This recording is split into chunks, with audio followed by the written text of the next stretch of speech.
In December of 1980, U.S. military personnel stationed in England had multiple encounters with what is believed to be a UFO over a 2-night period. Today we discuss the Rendlesham Forest UFO incident. We'll discuss what 2 higher-ranking, credible Air Force officers encountered on one night and what about 60 other military personnel encountered the next night. We'll also discuss the investigation that followed and the cover-ups that are believed to have taken place. Of all the UFO stories we've discussed, this one, no doubt, is the most credible. I'm Mike. I'm Ian. And I'm Dave. If you thought Ram Her Sham was the latest video from Bang Bros, stick around. You're wrong. Apparently it's pronounced Rendlesham, and it's a fucking UFO story. This is Necronomipod, or whatever. It's not Pornhub. I don't stand it. I think it's something other than the ground. I think it's something variable here. Tree right over. We just got the first night bird we've seen. We're about 150 or 200 yards from the site. Everything else is just deathly calm. There is no doubt about it. There's some type of strange flashing red light ahead. It's yellow. I saw a yellow tinge in it too. Weird. It appears to be maybe moving a little bit this way. It's brighter than it has been. Yellow. It's coming this way. It is definitely coming this way.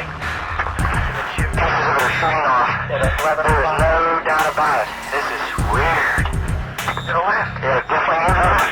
Two lights. One light to the front, one light to the left. Keep the flashlights off. There's something very, very strange. So breaking news from Necronomipod. Go to necronomipod.com right now. We got stickers available. What? Stickers available. No shit. I couldn't believe it either. They're pretty cool. I think they're pretty badass. I like them. They're selling like hotcakes. Get them while they last. They're selling okay. People love them. People have been asking for stickers for a long time. They have finally obliging them. Yes. So we have new to our apparel line, and this is the first thing not on Amazon, I guess. You just buy this straight from us off the website. 3-pack of stickers. What do we got? We got the Necronomipod logo sticker. Yep. Which some people already have if they were $10 patrons. Or if they were lucky trivia winners when they beat, well, not lucky, but lucky anyone's going to beat you. Well, we got the Ian, Mike, Dave, Cunning Linguists sticker. And we got a Mr. Muggs fucking sticker. Who runs your fuck schedule? They're all badass. It's a 3-pack, so when you buy it and when you buy the set, you get all 3 of those. So just FYI for clarification, I think there was some confusion on that initially. You just get all 3 of those, $10. Yeah, they're cool. Not bad at all. Put them on your favorite growler or your coffee travel mug or on your beer cooler, on your beer fridge. Put them on your stepmom's ass. We don't give a shit. Put them on your boobs if you have a topless law in your community. Yeah, put one on each titty. Great. Walk around all night. The Mugs ones especially. Who runs your fuck schedule? That and the Cunning Linguists. Yeah, well, sure. Oh, that can go in the crotch. It's up to you. Hey, buyer's choice. Absolutely. We don't care. No rules come attached to them. Necronomipod.com. Stickers available. Go check them out. We'd appreciate it. And there'll probably be more to come in the future. I think we got quite a few designs coming up for even shirts, perhaps. Yeah, maybe some fleshlights. You know, whatever we feel like. Yeah. Feel like we don't even have Ian here today. Ian, you with us today? Here he is. We're gonna do a necro dildo based. It's gonna have be like Ian's the shape of his head at the end of it. There you go. Perfect. You can fuck yourself with Ian whenever you want. And then if you make a joke, it giggles inside of you like Ian does, and it just fucking like vibrates into your, that magical clit. You hit your G spot with it. It goes. Right. Oh man. Oh. The Ian dildo. Coming soon to Necronomipod. There it is. Oh boy, we're celebrating Canada Day pretty well here. Oh yeah. We're recording on Canada Day. I got a question for you guys before we get started. You guys have seen the movie The Purge. Of course you have, because I've seen it. Oh, I like The Purge. Yeah. So I'll ask both of you. If there was a purge Yes. and there were no laws for 24 hours, what 3 things would you do? You don't have to give me 3. Tell me some things. No laws, 24 hours, and after the fact, you cannot be charged. I thought I you would were attempt to other than- steal as much beer and cigarettes as I possibly That's could. nice. That's a good one. Oh, and you can't say kill me and then do a fucking show on my disappearance. A fucking pea-brain killer. You ain't going to get me. I mean, I personally believe that there are some people in this world that the world could do without. But in 24-hour period, could you get to those people? Yes. Yeah? Sure. Wow, he said that with confidence. I don't want specifics, so we're going to leave it at that. We're talking hypothetically. Yeah. I'm not going to get charged with a felony over this, but hypothetically, sure. No one fucking listens to the show anyways. Doesn't matter. So Ian's stealing beer and cigarettes. He's the fucking mob over here. He's going to sell them out of his back trunk. Hijacking, that'd be fun, huh? That'd be great. I'd hijack. Truck hijacking? Yeah. Take their license. We know where you live. You may know us, but we know who you are. Yeah. Oh. Jimmy Conway. That's a good one. Well, how about you? Would you drive over the speed limit or something crazy? No. No, of course not. I guess I'd go pay off the biggest guy I know who owned a gun. And I'd make him, because I'm not going to handle a gun, walk with me into a McDonald's and tell them to give me all of their cheeseburgers right now, or I'm going to be upset with you. And I'll complain. And then, of course, they'll give me their patties. Guy wants to be the fucking Hamburglar. He can do anything he wants. He's the Hamburglar. I want the Hamburglar. Give me your fucking, all of your quarter pounders with cheeses. And if you put a fucking onion on it, I'm going to push you hard. I'm going to shove you. I don't believe this for 1 second. It'd be more like, So what's the guy's name? I'll gladly pay you when the purge is over for a hamburger tonight.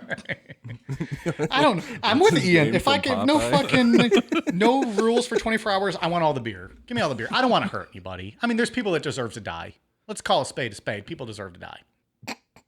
Some. Yeah, I'm not naming sure they names. do. I'm not naming names. Maybe people think I deserve to. I mean, Maybe. I'm speaking hypothetically from the alternate universe that hosts the purge. You know, Sure. I'm not talking realistically. Hypothetically, I'd steal a lot of alcohols. You know what else That'd be I'd fun. do? What? I'd fucking break into swings and things and play a free round of putt-putt golf, Dave. That's fucking badass. Yeah. Just to prep for the Necronomipod mini golf open that we talked about in Gacy. You know what I'd do? I'd break into every mattress store in town and cut the tags off of every You mattress. son of a bitch. You better not. That's crossing a line, pal. It's illegal. I thought you were going to say something like, I'd jerk off on all the mattresses. No, I'm going to tags off. You're lucky you'd go to do that, jerk off on all the mattresses. You get to like 3 and then just pass out on a bed. Just be asleep. Then the purge ends and you get arrested for trespassing. You're still laying there. Ian, you got anything else other than stealing beer and cigarettes? And Red Bull, probably? Yeah, I'd steal some Red Bulls for Of sure. course you would. So Ian would do a lot of thievery. Yes, I would steal a lot of things. You wouldn't hurt anyone. You wouldn't attack anybody? Go bitch slap someone? I could think of a couple people that I would like to just knock out hypothetically. That I might What sucks for us, have done though, that. what sucks for us, though, now with that is, like, how do I say this without sounding like a condescending or arrogant piece of shit? We're a little bit more well-known now than we used to be. So there are more people out there that want to slap us than we want to slap. That's fair. Maybe not you two. Me, for sure. We read the reviews. Well, I'll be out purging, so you come find me. Well, you're the guy I'm going to go behind with a gun, and you're going to go get me my Big Macs. So, come on, Pally. I'll get you all the nuggets you want. You get the Big Macs. I get the quarter pounder with cheese. Split it down the middle. You can have all the onions. All right, so that's how we'd purge. I know, we're fucking badasses. We know. Yeah, obviously. So what do? We went 6 weeks of doing our little government conspiracy and Ruby Ridge and Waco and all that. We dove right into Gacy, Yep. which another 3 weeks. We needed to do something different. Something fun. So we thought, let's cover some fucking, Bang Bros. And then we were misleading.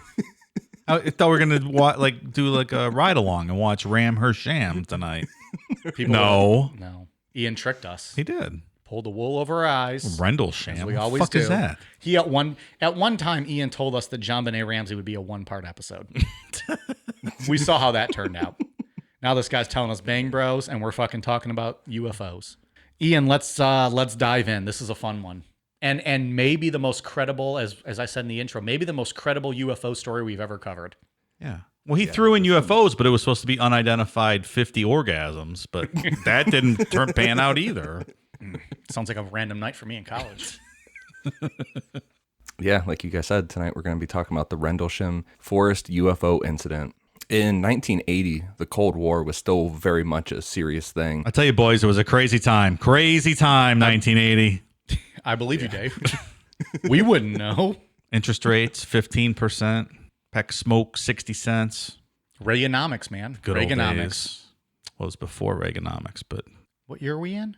Oh, December 80. getting What? close to Reaganomics. Reaganomics elect. Excuse me, Pally. Imagine that mortgage at 15% interest. So this was the Carter years. The end of the Carter years. Almost sure. picking up where we left off with Gacy when he met Rosalind Carter. Absolutely right. All right, we're derailing the story early on. I'm sorry. Sorry. U.S. hockey team won gold against everyone else. I forget who they beat. Well, they beat Russia, and then I believe they beat Sweden in the final. I don't remember. Norway. Is there Sweden or Canada?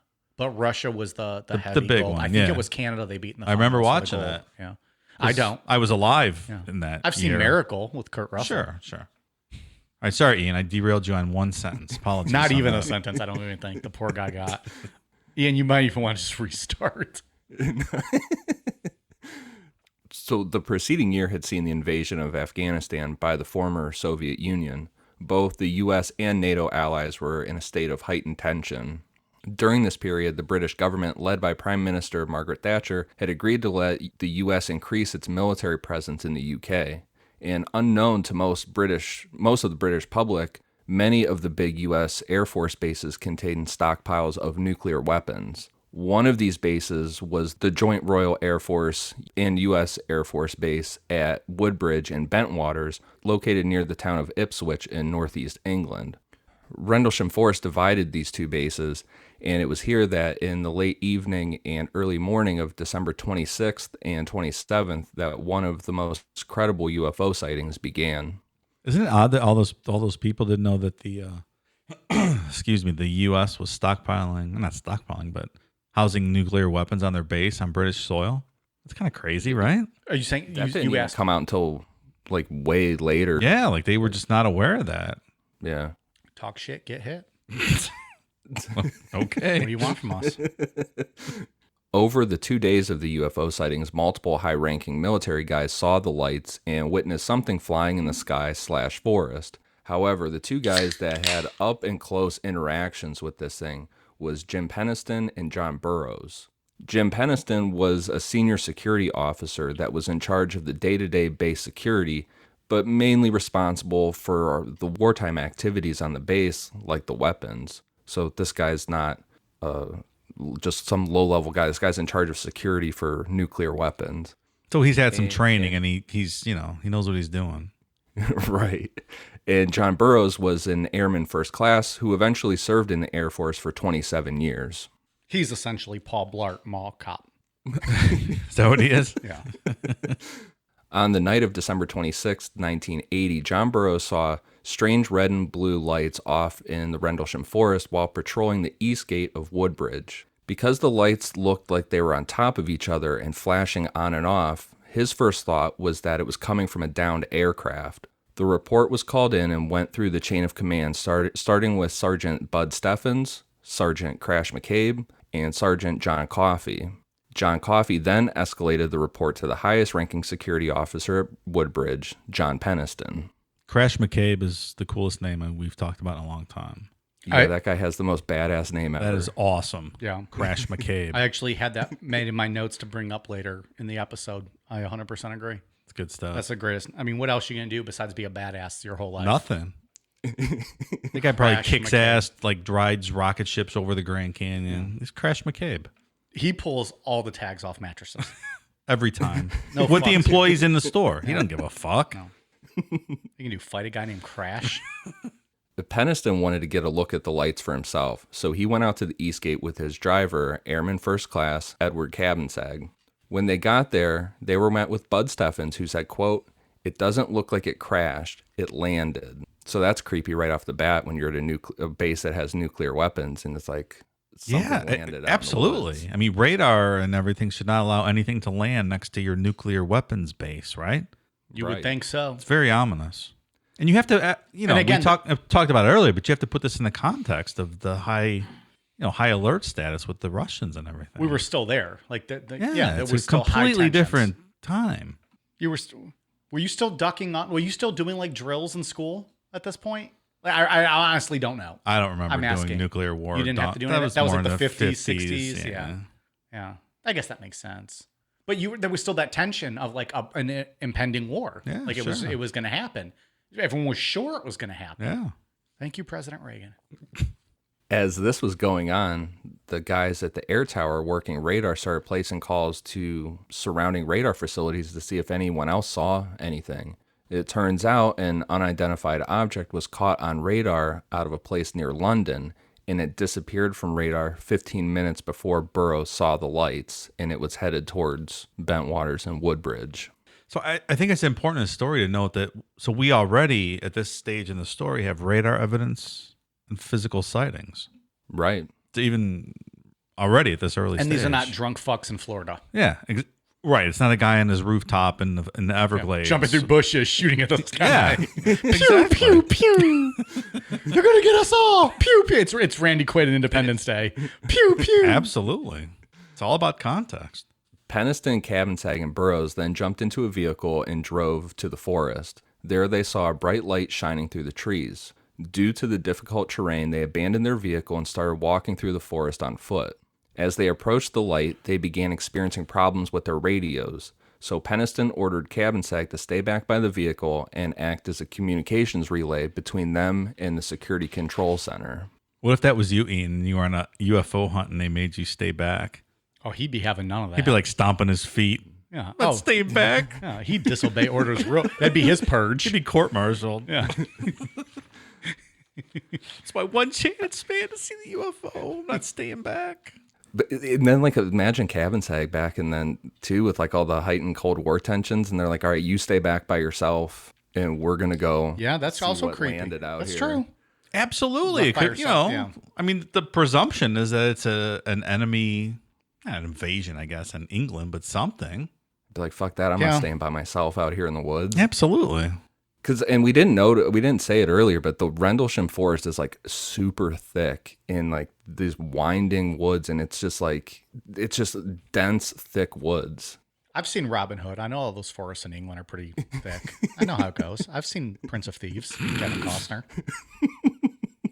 Guy did a fucker. great English accent. Don't act like I'm... Dude, his accents are terrible. And all Hello, Governor. I'm Kevin Costner, Robin Hood. The best is his Boston accent in 13 Days. Have you seen that one? Is that When the he's Kennedy one? when he's the Kennedy, like he's O'Donnell. He's the assistant to President Kennedy. And Yes. it's, Yes. they're doing. He's not big on 13 the Days is a accent. great movie. Yeah. His department is, or his department, his accent is fucking terrible. He's not real good on the accent. Ken O'Donnell. All right. It's a real person actually that they based him off of, but his accent is terrible. Mm. Anyways, Prince of Thieves. I know the forest is very dense. I get it, Ian. I'm well educated. I've seen Kevin Costner movies. Good. Christian Slater is also in that. So Prince of Thieves. that's I love Prince of Thieves. But as they walked deeper into the forest, Peniston noted that all the animals, and specifically birds, were going crazy. There were a few farms off in the distance here, like outside the forest, so they could hear all these farm animals going crazy. Birds were going nuts. He also noted that the radio communication with Cabansag, although he was still pretty close by, had almost completely broken up. Like they were almost just couldn't talk to each other anymore. He ordered Burroughs to move back to the tree line and act as another relay, but Burroughs had become so frightened he refused to acknowledge the order, resulting in all radio contact with the base to be lost. So definitely radio wave interference at a minimum. Yeah. When Peniston got to a distance of about 150 feet, he could make out a metallic-type craft, but unlike any he had ever seen in his 7 years in the Air Force. As he moved closer, he discovered that the air seemed to be charged with static electricity, causing all the hair on his arms, neck, everything just stand on end. As he got closer to the object, he noticed that all the animals had scattered from the area and everything was just completely silent. As he got closer still, he could see the object in more detail. He described seeing a shiny black, triangular-shaped craft, 9 feet wide and 8 feet tall. The surface was smooth, almost like glass, with white light emitting from both top and bottom of the craft, with red and blue lights flashing on either side. However, the flashing isn't like the correct term. Like it's not flashing like you would think when you hear the word flashing. Peniston said these lights were more like, quote, globular, and the best thing that he could come up with to describe them was like a lava lamp. Like they were just kind of like these morphing red and blue lights. That's interesting. So like a glob, not like a globe. So not Right. globular, like just a glob of. Yeah, that is interesting. Peniston saw no visible means of propulsion, nor were there any signs of conventional manufacture like seams or rivets or anything. It was just completely smooth. At this point, Peniston placed his hands on its surface, which he said felt warm despite it being a extremely cold winter night. Sliding his hand over the smooth exterior, he discovered a series of raised symbols etched onto the left side of the craft. The symbols which he started to draw in his notebook, because the whole time he had a notebook with him that he was like writing down descriptions of this thing. So he starts drawing these symbols. He said they were about 3 inches high and covered an area of about 3 feet in diameter. This is wild. Like, can you imagine being in that situation and you think like pull out your notebook and start like documenting? I would never think of that. Yeah. Like right. you'd run for cover or you'd just like observe or you'd hide and watch. This guy was smart enough to like pull out his notebook and start documenting shit. Well, he's a military security guy, so It's sure. true. Yeah, that's why he's that and I'm this. Sitting in a bedroom podcast. Yeah. Shit faced on beer talking about this guy. He's out saving the world, manning nuclear weapons. Well, and Jennifer Garner's out there fawning over me. So you tell me who won, Pally. When Peniston put his hand on the etched symbols, which he said felt like sandpaper compared to the rest of the craft, everything became bright white. Like it took away his ability to see and hear. Everything, it was just like everything just shot white. And he couldn't determine how long this went on for. He said he can't remember if it was 5 minutes or if it was 1 hour. Everything just went white. That's scary. Heard this before. Buddy Hill.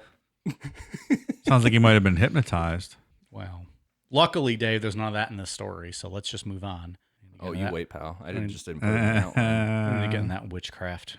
Or like a tear in the space-time continuum. Who knows? Now you're just talking crazy. All right. That's science, bro. It was the Russians. Do you even science, bro? I don't. Very much don't. When he was able to see and hear again, the craft started to turn a vivid, bright white color. So bright that Peniston thought the whole thing was just going to explode. So at this time, and when you listen to him tell the story, he's like, oh, this is like some type of weapon or something now. Like this thing's going to fucking blow up. Well, again, Cold War, that makes sense. It's your first thought. I would Absolutely. have never been that close as he was. I mean, he's military. Of course he's going to do it. Yeah. But like that's crazy. It also baffles me that like they didn't call for backup like ahead of time. Like why would you not go in with more people? Especially being on a nuclear weapons base. Right. Right? That makes me question a little bit of the story early on. Makes me question the security in place at these places if it's... Also that too, if you believe This the is story, it, then sure. yeah. Sure. So he took a defensive position nearby as the whole thing just like was engulfed in this white light.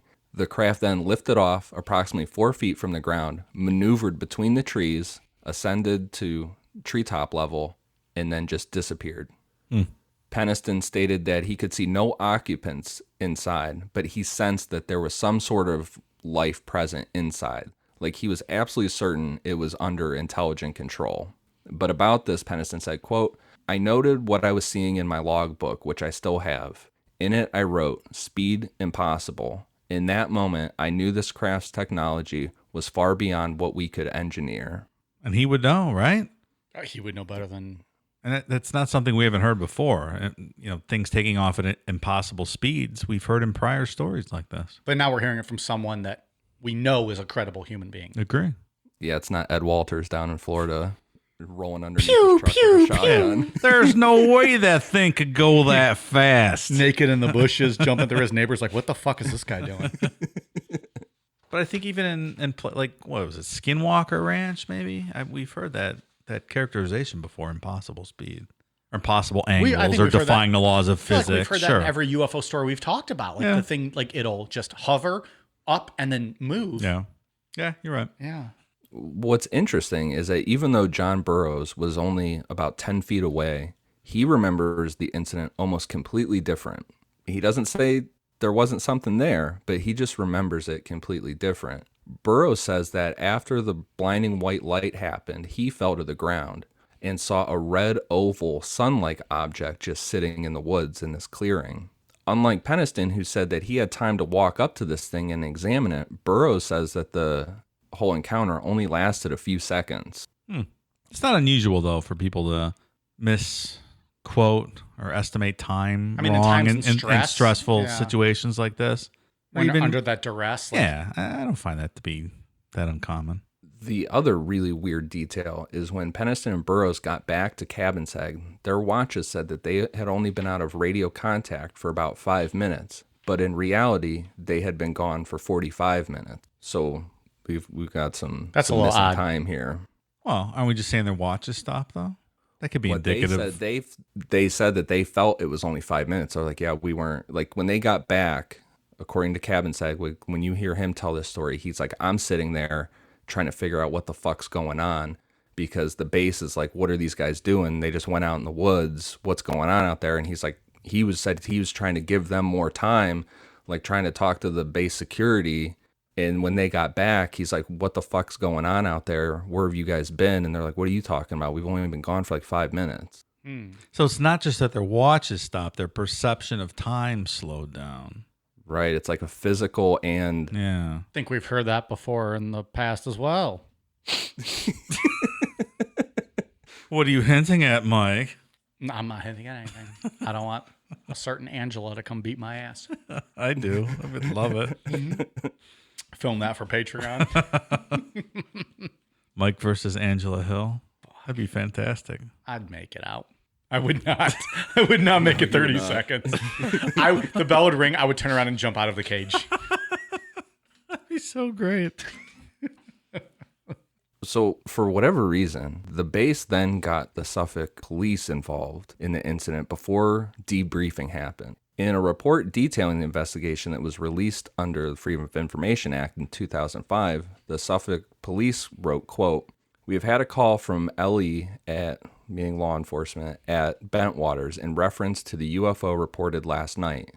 We have found a place where a craft of some sort seems to have landed, approximately 2 miles east of the East Gate at Bentwaters." After returning to the base and reporting what they saw, the men were debriefed and told to forget about it. The whole thing was turning into a joke on base with like the lower level guys. Like they're all laughing and joking about it. Like, yeah, these guys are out running around in the woods looking for UFOs. Peniston and Burroughs decided to return to the landing site shortly after they were debriefed. They located the area and found broken branches scattered everywhere, and they also found 3 indentations on the ground where the UFO had been sitting, confirming the police report saying you could tell something had been parked there or something landed there. Should make those insubordinate guys that are joking around go clean the toilet with toothbrushes or something. Proof positive right here. You're laughing about it. Deputy Commander Colonel Charles Halt had been away from the base the previous night, and he was the guy in charge of this whole operation. So when he walked in at 5 a.m., he walked into this whole joke vibe, like everybody fucking laughing and joking about UFOs. And Crash McCabe told him about how Peniston and the other guys were out chasing UFOs last night, like still fucking around. Right. These motherfuckers. The Unsolved Mysteries, the old one with Robert Stack on this is really good, and they recreate this scene real good. They're all like joking around in the back. Why you go looking for UFOs? It's like how we act with Ian when he's out every night looking at UFOs Right. in the sky. The colonel comes in and he's like, what the fuck's going on here? Holt immediately told everybody to chill out. And when talking about putting all this into a report, he said to use unexplained lights and not a UFO because he didn't want the headache of it. Like, was he chomping on a stogie, like a half-chewed cigar going, I don't want headquarters up my ass. Do you understand me? They categorize it as unexplained lights. Or something like that. He can't be bothered with this nonsense. The general's going to be chewing my asshole up to my colon. I think that's actually, this is audio we have from him. Right? Oh, yeah. It's like, that's actual audio. Even with the lower guys at the base joking about all this shit, high ups were taking it very serious outside the base. And almost immediately after these reports were done, it was all labeled classified.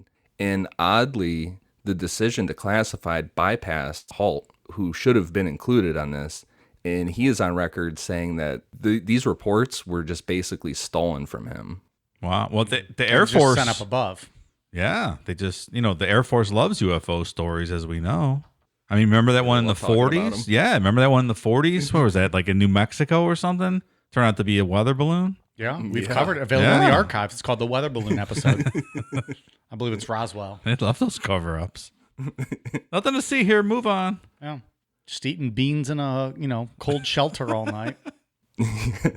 Good old Mac Brazel. The night of the second sighting on December 27th was supposed to be a relaxing night at a bar on site called Woody's for a Christmas party located on the Woodbridge base. However, just as the party was getting started, Lieutenant Bruce England, who was on duty, came in and told Halt, quote, "The UFO is back." Halt then assembled a patrol team to investigate the incident with the intent on debunking the whole issue. Like, he's like, I'm going to get to the bottom of this shit and figure it out. He was going to put a halt to it. Yes, I believe he was. With a team of men, he entered the forest and discovered numerous personnel and vehicles already there. And furthermore, these vehicles and the lighting equipment were malfunctioning. There is more interference here than a hot slut's ugly friend at 2 a.m. at a dive bar. Jesus, pal.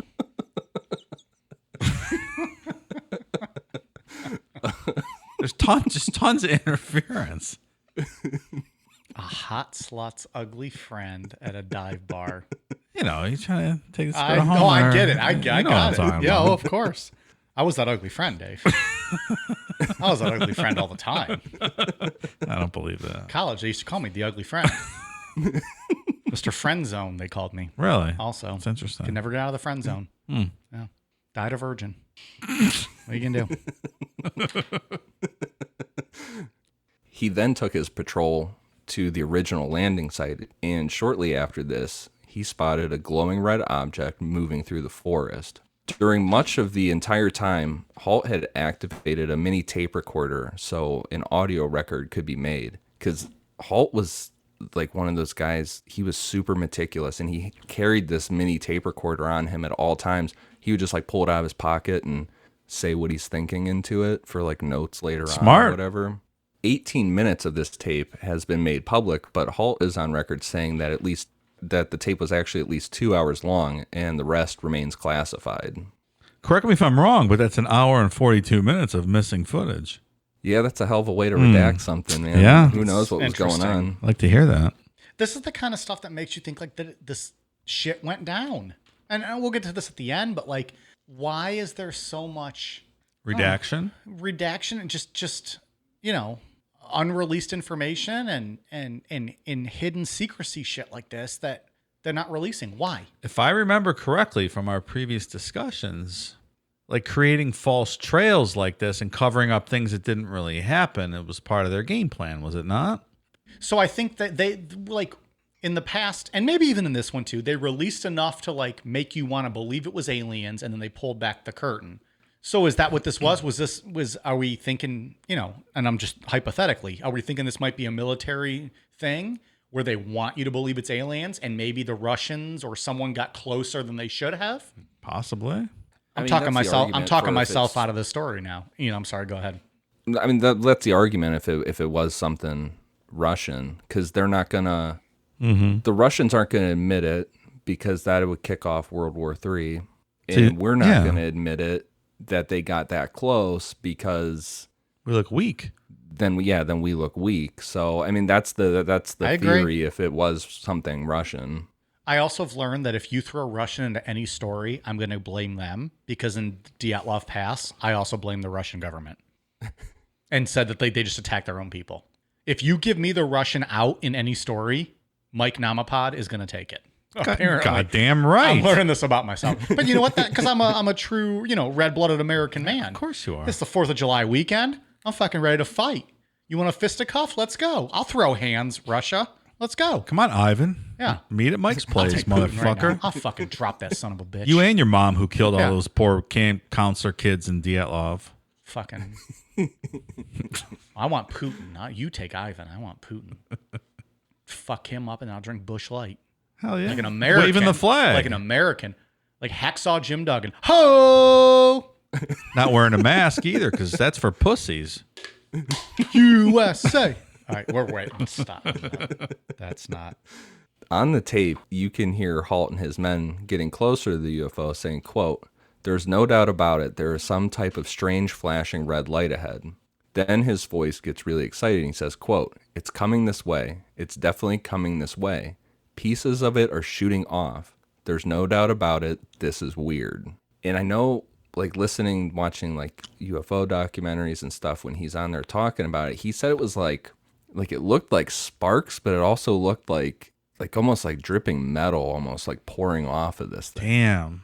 Like the same kind of vibe that Peniston was talking about with like the lava lamp feel is like what was coming off of it. Like it was boiling over and dripping off kind of a thing? Yeah. What is that called? Like I don't know. What do you mean? Like a fuck. We might have to like a lava, like magma? Like kind of like a volcanic overflowing kind of? Right. Like it's not really like it's not substance. It's like see what I mean? Like is that magma? Not like gaseous? I don't know. I really don't know what you mean. Magma is It's molten rock. molten right? or semi-molten natural material which all igneous rocks are formed. But it's like a flowing, moving kind of like Okay. Yeah. liquid. That's like what I think about when I think of that. That makes sense. Well, that's what a lava lamp is supposed to represent, right? That same sort of thing. But it's like a mix of like a lava lamp and like part of this, like just, I don't know, this form deteriorating kind of. I don't know.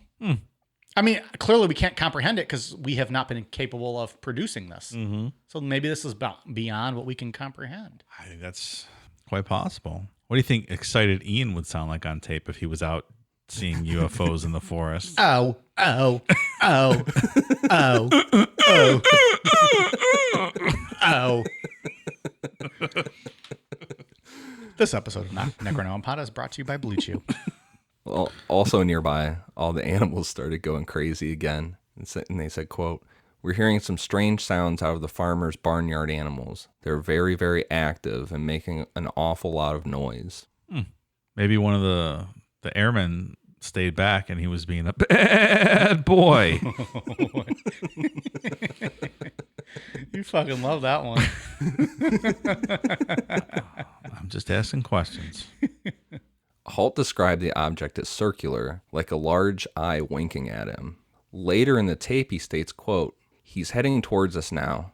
Now we're observing what appears to be a beam coming down to the ground. This is unreal." Hey, I'll be honest. When a colonel says this is unreal, I'm listening now. Yeah, right? the head guy in charge here. Yeah. This guy's in charge of a nuclear missile base. I'm paying attention now. Yeah, The group I feel like all of this, I would have been like pretty fucking terrified. Yeah, definitely.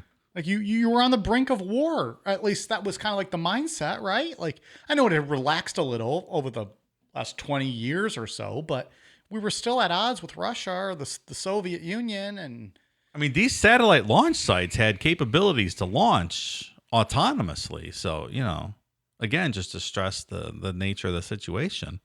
do you think they played it up as aliens just to make it more relaxed for everyone else? Like the higher ups? I don't know. See, now I'm talking myself into a whole Cold War conversation. Like there were near misses in the 80s where like a Russian colonel or general in a launch site somewhere in one of the Russian provinces got orders to launch. Was it like the mid 80s? But it turned out to be a comet or something. And like this guy literally Ready to saved the launch. world from World War III because he's like, he didn't follow the command to launch.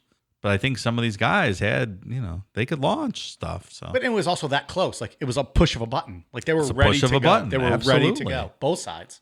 it's a whole different time.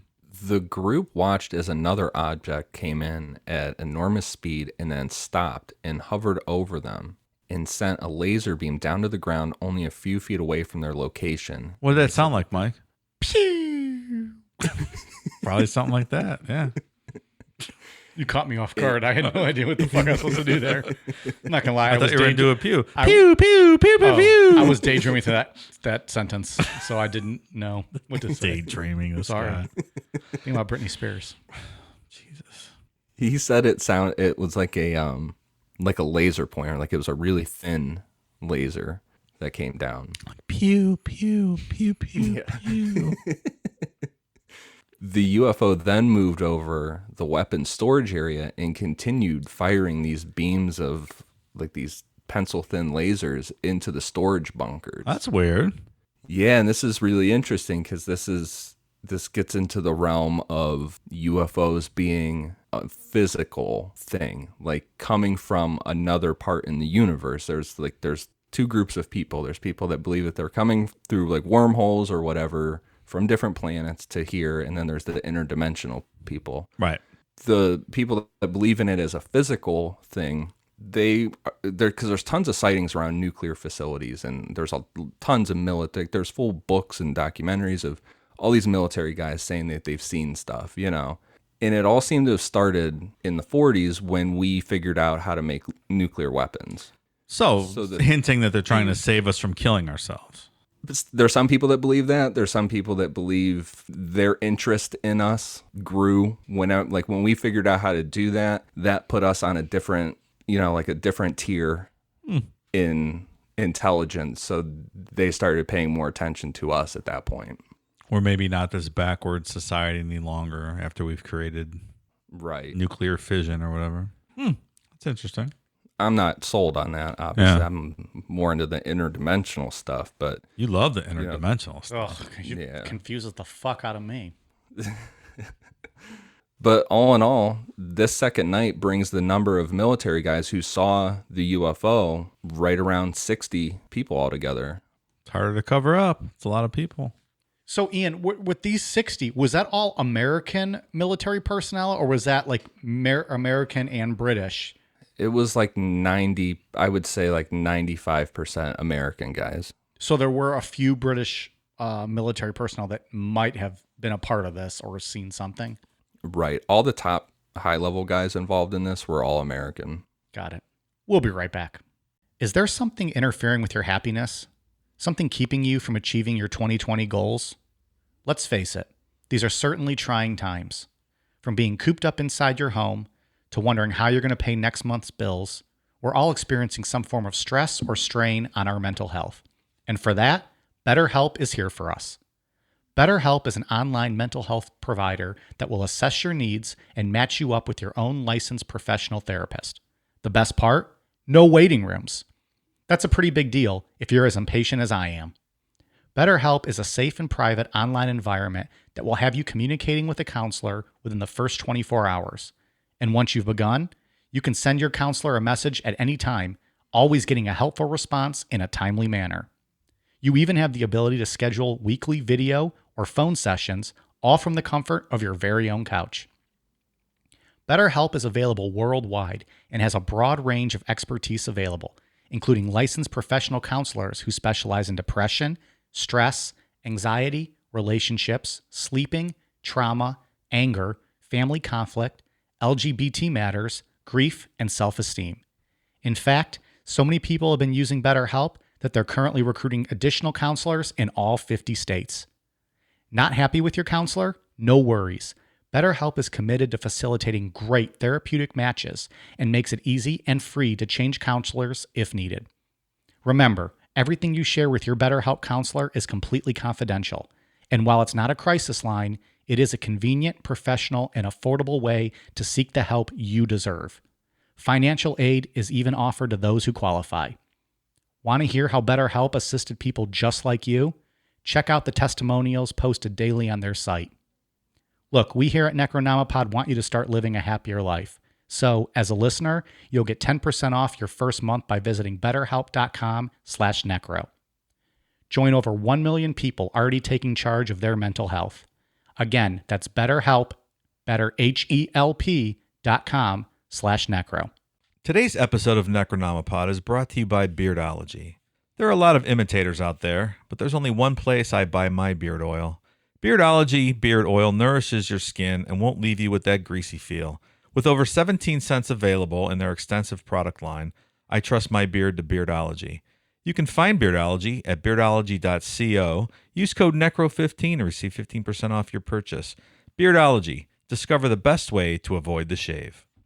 After these incidents, Peniston was given a full week off duty, and he was having symptoms that really sounded like PTSD, later saying, quote, "After that craft took off, I was in no doubt. I realized it was 100% certain that we are a part of a larger community beyond the confines of this planet." That is knowledge Peniston I is like- 100% have to obtain.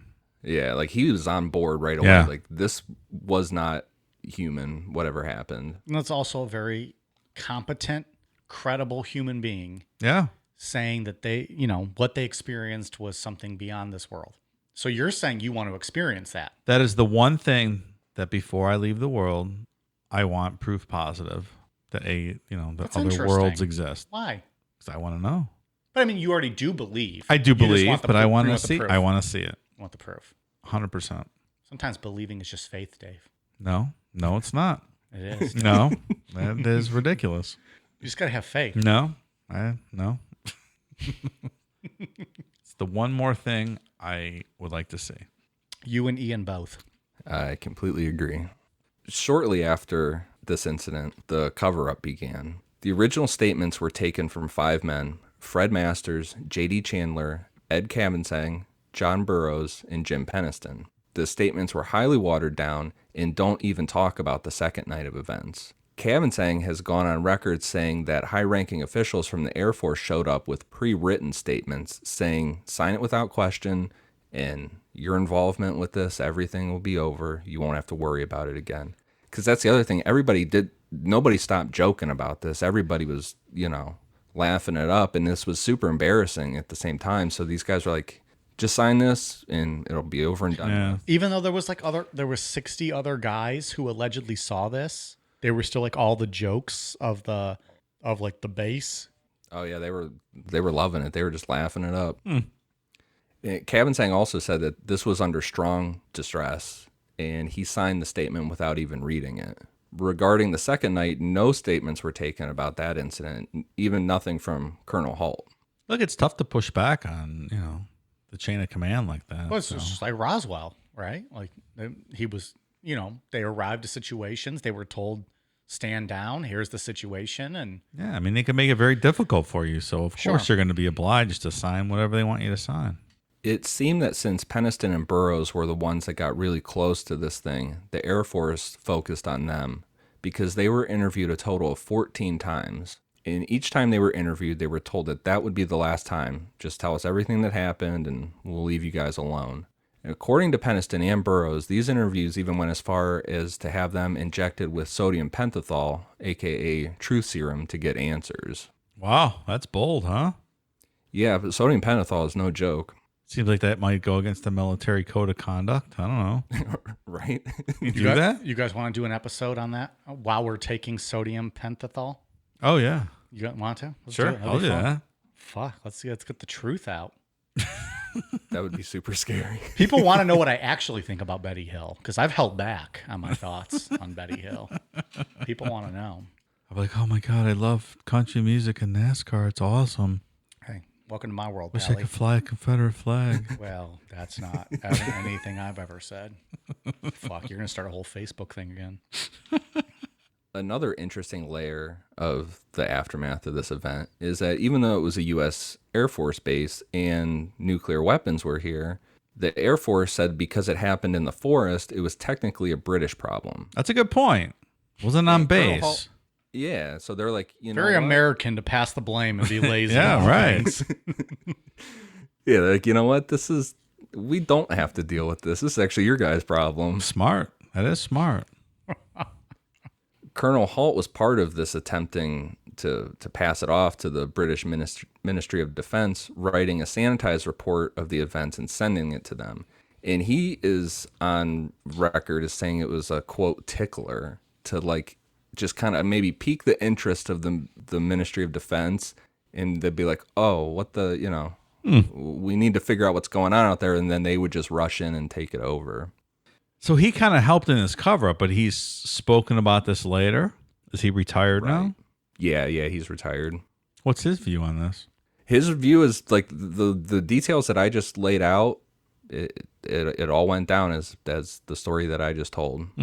That it was something from not here.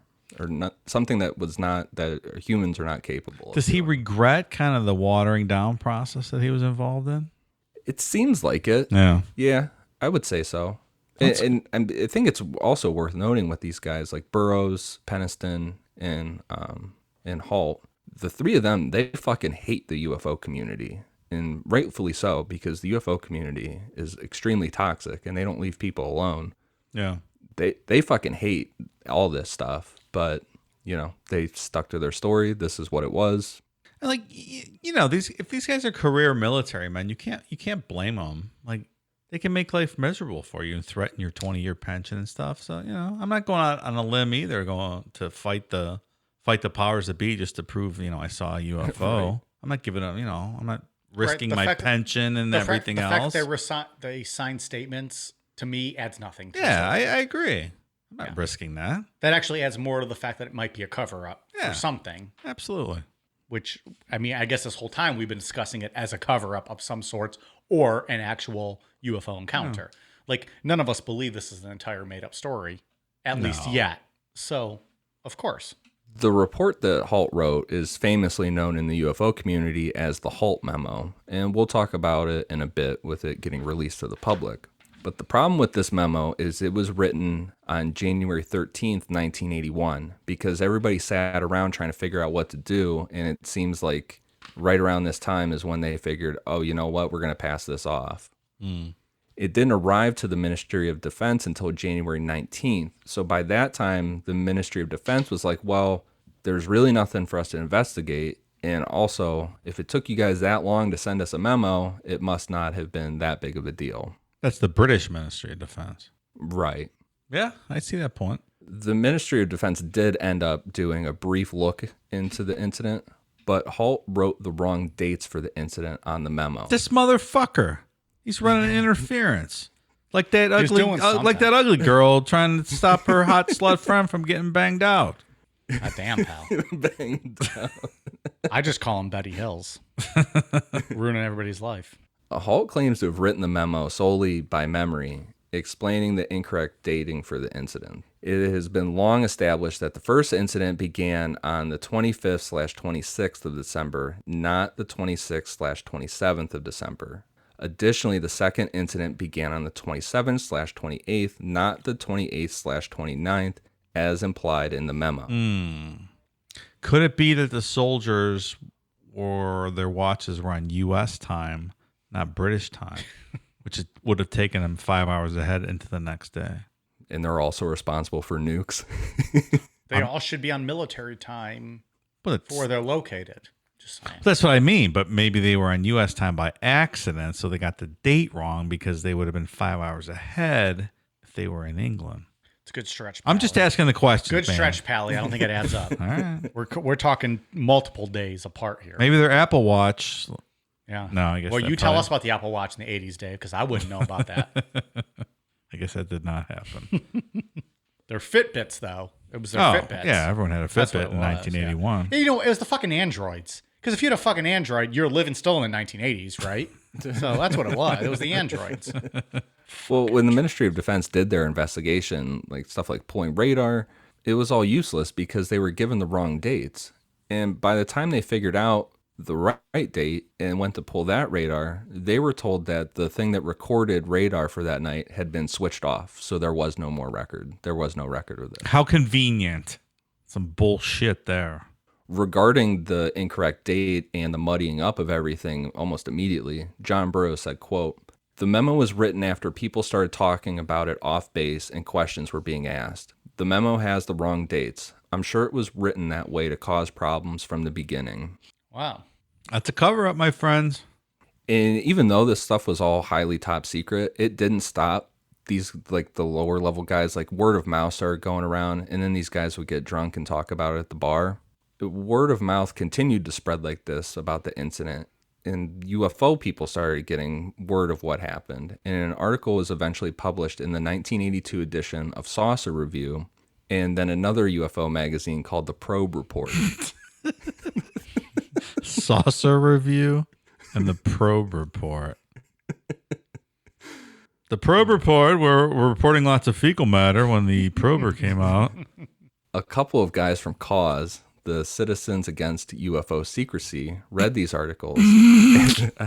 I hear you laughing. Don't laugh. Ian's a part of this group. Cause. Member number 47. These guys filed Freedom of Information Act requests, and in 1983, the Halt memo was made public. Good for you, Ian, and your group of friends. You and your nerds. You and your nerds. You get a lot of chicks at your mixer, at your Cause mixer. Yeah. Like, come on out. They get one to show up, and it's like, oh. Is that a girl over there? Looks like a girl. She's got a mustache, but I think it's a girl. All those MUFON meetings held at public libraries because can't afford to get a We real know place. that all the ugly girls come from NICAP, Ian. Stop it. Hey, Those we're supposed to go to that MUFON meeting. When was that? That was pre-COVID. So it's COVID probably probably over. fucked Right? that Yeah. All the libraries are closed. Oh, boy. I think some are actually open, I think, again, Are they? in Cuyahoga County. Not out here. I think. I don't know for sure. They shouldn't be. Any hoodles. Soon after the memo was in the hands of the UK UFO groups, the typical UFO drama started. Once all the information was put together and a pretty solid idea of what happened was laid out, the UK UFO groups sold the story to the media. And this has caused US UFO groups to absolutely despise UK ones to this day. Always fighting with each other. Is it because the UK ones got the launch on this story? Or is it because they don't, I mean, it can't be because they don't respect their credibility, right? Because like the US groups obviously don't have much credibility either. Like, so is it just UFO jealousy? groups well, I think UFO groups don't make much money at all. Okay. So they were like, yeah, we're going to take that money. Okay. The UK media published a story regarding this incident, and it was almost all 100% made up. They didn't go with Peniston, Burroughs, or Halt for info. They went with a low-level guy from the base named Larry Warren. Part of this was due to Larry Warren not being in the Air Force anymore, so he could say whatever he wanted as long as it wasn't classified. The rest of those guys, all the really credible guys from this story, were all career military guys, and they didn't leave the military until mid to late 90s. So they weren't telling the truth back then. Right, they weren't going to talk about this at all. This is how the Bible was written. God damn. Bunch of nonsense from people that didn't even Hot know what damn. they were talking about. Making all kinds of connections over here. Larry Warren first went by the alias Art Wallace when talking about the Rendlesham incident, and his version of events, they don't match anyone else's at all. According to Warren, he was ordered to take spotlights into the forest by Colonel Halt on that second night. Warren said when he got there, he and 40 other men, both American and British, so according to him it was like half and half. We discussed earlier, it probably wasn't that much, right? Between British and Americans? Yeah, no, it was like 95% American. Okay. His story is not off to a great start, No, absolutely not. in Mike's opinion. He said when these guys got there, they were met with a glowing yellow fog. And as this glowing fog was rolling in, he heard someone on the radio say, quote, "Here it comes." That's ominous. Then a red orb flew in from the coast, hovered over the glowing fog, and gave off a bright white light that physically hurt Warren's eyes. When he looked back, the red orb was now a craft that was 30 feet wide and 20 feet high. That's pretty big. So way bigger than the original story. Yep. Warren said that this craft was pearl white, pyramid shaped, and had a couple blue lights underneath. He also said it was kind of translucent and he could see figures floating inside. Well, that's a whole new ball game there. God damn. This fucking Warren guy. It's always the Warrens, isn't it, Ian? What's that, Ed and Elizabeth Warren? Is that the fucking ghost hunters? What is it? Yeah. Yeah. Ed and Lorraine. Lorraine. Fucking Warrens, man. What's Fucking what Warrens. movies? Last name. What movies are they in though? Conjuring. Those are fucking terrifying movies. Still, They're pretty good. what's the one? They I know make we've the talked Warrens about. out to be like superheroes in those movies. Yeah, right. And you said they're really just like ghost hunters, right? Like they're just out for like money. Oh, yeah. They just fake everything. They fake the Amityville. Yep. What's the movie with Ethan Hawke that I fucking? Ooh, that's a love? good movie. It's my favorite scary movie I think of all time. It is. It's not The Conjuring. I always think it's The Conjuring. It's not. He's got his family moved into that house. Is that the weird one with like the pictures and stuff? Yes, Like, you he's can the see it? author. Yeah. And It's a good movie. that might be my favorite scary movie of all time because it legit to this day creeps me out. Yeah, it's really good. Fuck. Well, I'm going to look it up. Ian, talk. Any hoodles. I mean, please continue. Hey, tonight, for everyone, Mike has an anyhoodles.com shirt on. It's just any hoodles. Oh, sorry. That's not a .com. And he has an anyhoodles shirt on. I live the gimmick, At that brother. point, he says that Colonel Halt stepped forward and started speaking with the figures inside. And all Warren could overhear were phrases like, quote, electronics division and, quote, apart from another world. After this, Warren and the other men were ordered to leave the area and went through an intense debriefing where they were scanned for radiation. Sounds like an intergalactic Radio Shack delivery, maybe. I don't know. Radio Shack.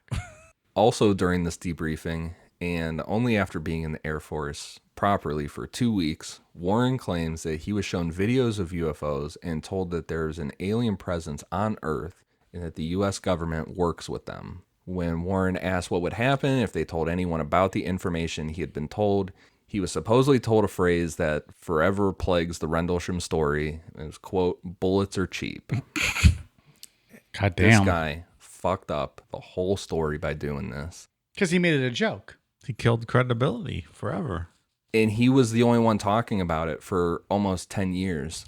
Because he before all could, the and no other one else guys got could. out. Yeah. Right. So it's not all on him. I mean, it's on him that he was a piece of shit and kind of probably made up his own story. Hey, bullets are cheap, Mike. Other all right? people could have spoken out. They could have. But they were still in the military, though. I mean, they're not going to talk I about understand. this. I understand. Like you're in a situation where you really can't. Yeah. Like you're not gonna put your family in jeopardy over that.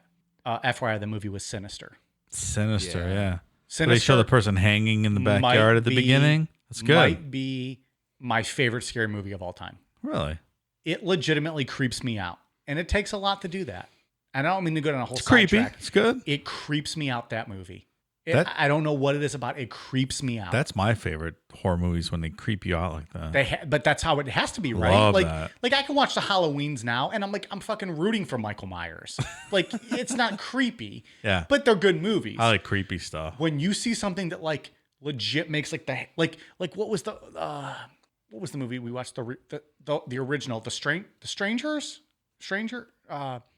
The original Strangers? the Knock on the Door Yeah. with like Liv Tyler. Yeah. Yeah. Strangers. Yeah. That movie scared the shit out of me. Terrifying. That scared, like, it's a modern day movie. Yeah. It made the hair on my arm stand up. It's good. Really creepy. Sinister. Creepy as fuck. So obviously Larry Warren was not killed for coming forward with his story, but he said that there were consequences. Years after, he said he was kidnapped by the Men in Black and taken back to England to an underground facility where he was heavily interrogated. That's different. Yeah. And this is a brief summary of Warren's story. And he wrote a book. He co-authored a book with someone for all this. And the story has 100% changed over the years, and each time it gets more elaborate. And like we said, he was the first guy to tell the story in 83, and he was the only guy to tell it for like 10 years. So he ruined the credibility of this story right out of the gate. You know, the guy that he co-authored the book with has since come out and put out a statement about Larry Warren, saying that he regrets ever working with him because he was an absolute liar. Yep. There you go. I mean, Larry Warren also photoshopped himself in with John Lennon and was selling fake Beatles memorabilia, and like there was like a whole money scam. Like this guy was just a straight up liar. Interesting. Wasn't Lennon killed before this even happened? December of 1980. December 8th. Early December. December this 8th, was late 1980. December. Yeah. Yeah, right. So this was about 3 weeks later. Yeah. He was also still hot in the news then, probably. So convenient. Interesting. So getting into, what could have happened here. The biggest theory that debunkers throw out is that this was all just a Christmas prank that got out of hand, even though this was a highly top secret base that housed nuclear weapons, that this was all just a big prank. The prank story mainly comes from a 2003 Daily Mail report saying a man named Kevin Condy, who was an Air Force policeman, was responsible for the whole thing. Condy told the Daily Mail that he pulled this off by putting a red and green lens on the spotlight of his car and then just drove around in circles for a while. He said that he had pretty much forgotten about this prank until he was online on some thread thing and saw a story about the Rendlesham UFO incident. And he's like, oh shit, that was me. That was me, love. I was doing that with me red and green stickers. I'm not sure what the prank is, really. Yeah. Doesn't really add up. No. They do have some good pranksters over there. Those crop circle guys, they were doing some good work. Yeah, they used to do some like crazy crop circles. Really cool stuff. The thing with the Condi story is that researchers were able to pull through records, and they found that he wasn't even on duty for either of the nights of those sightings. So, Well, puts a hole in his story. yeah. The other popular explanation is the lighthouse theory. This mainly comes from a guy named Vince Thirstkettle who ran a nearby lighthouse. Thirst Kettle. Where do they get these cool fucking names over here? Thirst kettle's a fucking badass Thirst name. Kettle. Thirstkettle gave this explanation to the media as potentially what they saw, and debunkers ran with it. However, they ignore what Thirstkettle went on to say, where he says that he doesn't believe it would have been his lighthouse because those military guys would see it every night. Yeah, I think a colonel on a nuclear weapons base recognizes a lighthouse that's on the shore where they're stationed. Right. They see it all the time. Yeah. And the bunkers point towards, there's a part on the tape where Halt says, you can see it, and then it goes away. And he's like, well, you can see it again. He says that a couple times, and it's in 5-second intervals. Like it's spinning around the lighthouse? That's exactly the time frame that the lighthouse would go. That's a stretch. Yeah. But that doesn't explain stuff on the tape where he's like, oh, it's coming towards us. There's stuff falling off of it. And then there's the whole subject of the ones and zeros that skeptics point to that proves that Jim Penniston is just outright faking things. When Penniston tried to sleep that first night after putting his hand on the UFO, he said that his mind was just running nonstop with ones and zeros. So he wrote them all down in his notebook where he drew out the craft and all the information he was writing down. He didn't think it was relevant to the story, so he didn't report the ones and zeros, and he just didn't tell anybody about it. Fast forward to 2010, Penniston, he never really, when he did any type of UFO things or any interviews, he never really let too many people look at the notebook. But in 2010, he was letting a guy look at it, and it was like, wait, what's all these ones and zeros? And it turns out that the ones and zeros formed a real binary code that was able to be decoded into text. Well, that's interesting. God damn. Yeah, this is like some straight up X-Files shit. Well, get us there, David Duchovny. Sully or whatever. I don't know what Fox Mulder, Mike. Fox Mulder. But Sully's someone. I don't know. I don't watch that shit. So the binary code first gives off the line, Exploration of Humanity, 8100. Then it gives off some coordinates. The line continuous for planetary advance, and it stops. It gets a little lost in translation. And just to be clear, this was the photo we posted for the teaser back on Friday. So people have reference, because I know it probably confused a lot of motherfuckers. Then it gives another line that says fourth coordinate, continuous, some more lost in translation than the word before. A whole bunch of coordinates, eyes for your eyes, some other coordinates, and then origin year, 8100. The interesting thing about the coordinates is the coordinates give out Belize, Sedona, Arizona, Egypt, Peru, China, Greece. These are all what you would see like with ancient aliens subject matter. All these places, like the Peru ones, take you to the Nazca lines. Sedona, Arizona is the biggest area of quartz in the world. Belize, you've got the Mayan temples and things. Egypt, you've got the pyramids. So it's really weird that all these ancient alien type places show up in these coordinates. And all in the same place. It's very strange. Right. The last line of coordinates gives a place called High Brazil. High Brazil is interesting. I didn't even know what the hell High Brazil was. And reading about it, it's almost like this Irish Atlantis. Yeah, yeah. It's this island that appears on maps as early as 1325. And it's said you can't reach it according to the lore. and you can't see it. It's only visible once every 7 years because it's just completely covered in fog, and or some of the lore says it like sinks back under the ocean. Yeah, like one day every 7 years. Right. But on that one day you can see it, but you still can't get to it. There's a famous account from 1674 by a guy named John Nesbitt who supposedly made it to High Brazil. And he said when he got there, there was this like huge castle, and he was met with a wizard, and there was these like oversized rabbits on the mountain. Fuck yeah. On the island stuff. That's where our first live show is, High Brazil. Let's fucking go. That's the last line of coordinates is High Brazil. So you have all these ancient alien places and then High Brazil. It's pretty amazing. It's worth noting that Peniston's notebook was carbon dated to prove that he wrote out the binary code back in 1980, the same time that he wrote, so he's telling the truth. He wrote it that night. Mm-hmm. I don't think that Jim Peniston had it in his mind at the time to put down a binary code that would Equate say to this. this, yeah. That's wild. If you believe Jim Peniston and with the whole ones and zeros thing, it's like when he touched this thing, it like downloaded that code into his brain. That's what it sounds like, right? Well, he woke up, what you said, in the middle of the night and started writing this shit down. Yeah, he said it was just like flying through his head. He couldn't get it out of his head, so he just started writing it all down. Is that common with like abductions or UFOs where people are downloading shit into your brain, or where like aliens are? Like, I don't remember us talking about that necessarily. No, This is kind of new. yeah, and like I said, it's like some straight up like X-Files kind of stuff. They But now downloaded it's- some crack directly into Betty Hill's brain, right, Mike? Well, of course, they didn't have to download anything into her brain. She was doing the crack. They weren't even there. Like, she made that all up. It's clear. Oh, you're not buying any of the whole story. It's clear as fucking day, Dave. Wow. I spelled it all out for you back on the Hill episode, the archives. I think it was episode 2, actually. I think it was. No, I think it was episode 3. It doesn't fucking matter. They're crackheads. I ain't killing them.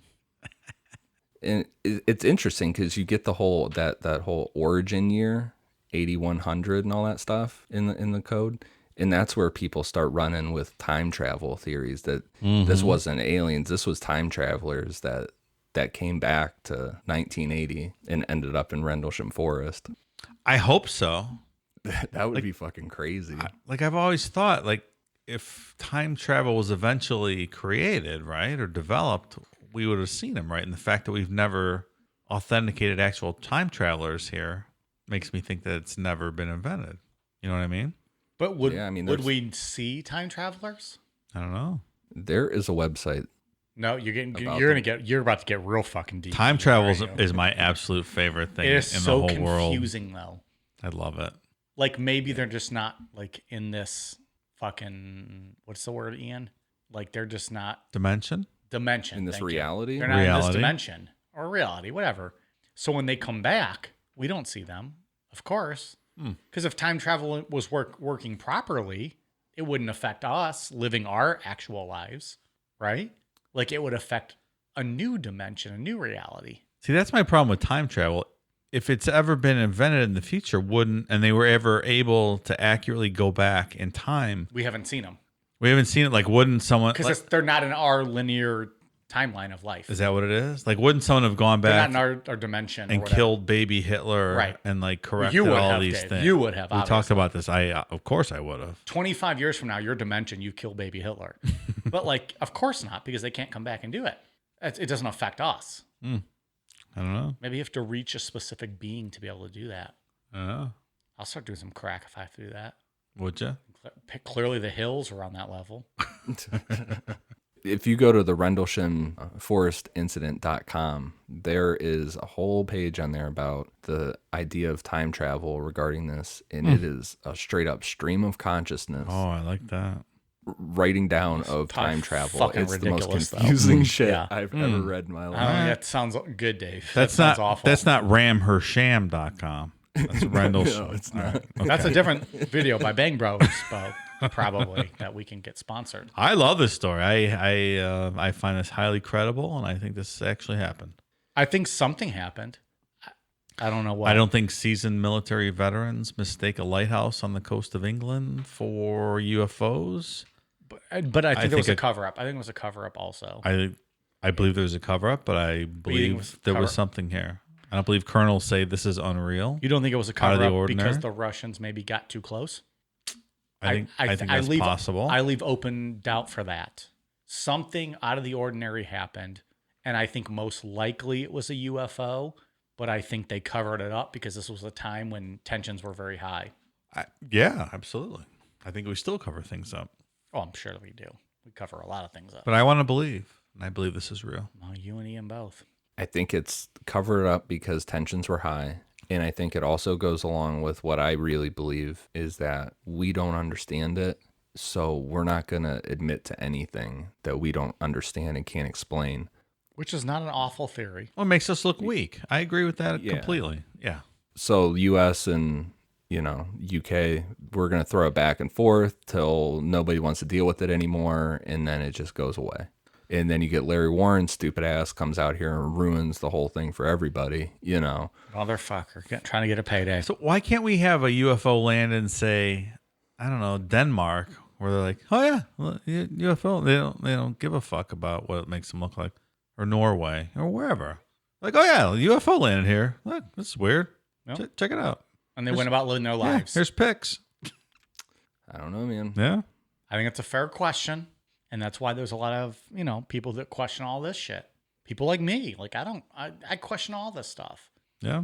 But you do have high-ranking people who say they have seen something. It's a cool story. I mean, I like this story. I believe this one 100%. That something definitely not from here happened. Yep, me too. I believe they saw something. I'm not willing to say it was not from here. Okay. Maybe it was another, government, another agency. But something happened. I don't think most of these people are lying. When we get to England, we're going to visit Rendlesham Forest. Excuse me, Rendlesham Forest. Oh, we'll also go to Ramhersham. I know a club. That's in London. I'll get you right in. VIP over here, brother. Don't you worry. I'll get you right in. Good story, guys. The I love this binary stuff. code is so Yeah, fucking cool. that's creepy. The binary code is odd. I'm wondering how many people got that based on our Instagram. Probably not a lot. All right, Ian, you got anything else left for the Rendlesham UFO? Anything else you want to throw in and add? Do you want to ram her sham before we sign off here? Also, today? you could do that if you want. That's up to you, brother. It was nice to talk about aliens again. I'm with you. Back on track for a little bit. This is a fun one. A little fun one-part alien episode. Good stuff. I love it. Dave, you got anything else you would like to add to? No, I 100% believe this story. You believe it? I do. Okay. I want to believe. We got a lot, goddamn, of patrons. So here's some shout outs. We are at patreon.com/necronomipod. Thank you very much to Allison Hughes, CJ White, Josh Pollock, Mike's nickname in college, Angela Danger, After the Snap, Tommy Lowry, Shelby Regal, B. Allison, Scott Bogax, Sean McDade, Austin Dakin, Carrie Resselman, Jocelyn Noyes, Lucy, Matt, Liam Martin, George, Dryden, Jason Gregory, Miriam Flores, Peyton Barr, Chase Amador, Dennis Allen, Cybertard, Trisha Mitchell, Kalina, Renice Medine, Blaine Lundquist, Allison Medikoff, Samantha, Mark Powers, Shane Alkin, Aaron Krebs, Angie Thompson, Jess Voorhees. Thank you very much. If I fucked up your name, please get back to me. I will make it right. That is a lot of names I had to read. That's so. Jason's brother, Jess Voorhees. I think so. Her sister. Her brother drowned in the lake, like 1980, Camp Crystal Lake. And now she's supporting the podcast. Yeah. Thanks, Jess. Appreciate Thank you it. very much. Ian, what shout out you got for us? Sorry, tonight? your mom got her head cut off in 1980 at the Goddamn, Camp pal. Crystal, Camp Blood. So. Ouch. For iTunes, I have one for Jordan with an I, Jam 1016, Ginger CB47, Biking Zach, Shellbell 87, Fire Lizard 420, Nismo Slider, JS California, Dr. Allen 77, VCJW, Regan Us Awesome, Lulu KC, Morbid Mandy, Jimmy Zach 208, and Holly Marie G420. Thanks, guys, for the awesome reviews. God damn, that was a good amount of people. Yeah. Hot damn. Good stuff. All right. I think we checked in. Dave, you got anything else you got off your chest? No. You good? I think I'm okay. You good? Yeah. I'm hoping to You get feeling okay? abducted You by feeling okay? aliens tonight. Yeah, I'm Feeling doing okay? Yeah, I'm doing all right. All right. Just getting ready to celebrate this July 4th holiday weekend. Hey, It's all about America. You and me both. All right. We are on Facebook, Instagram, Twitter, YouTube at Necronomipod. You can also buy our stickers and find us at necronomipod.com. We are also at patreon.com/necronomipod if you are interested in 3 bonus episodes a month and possibly access to our Discord. So check us out if you're interested. We love hearing back from you guys, and we appreciate all the feedback that we get. See you next week. All right, you guys ready for a cool down beer? Cheers.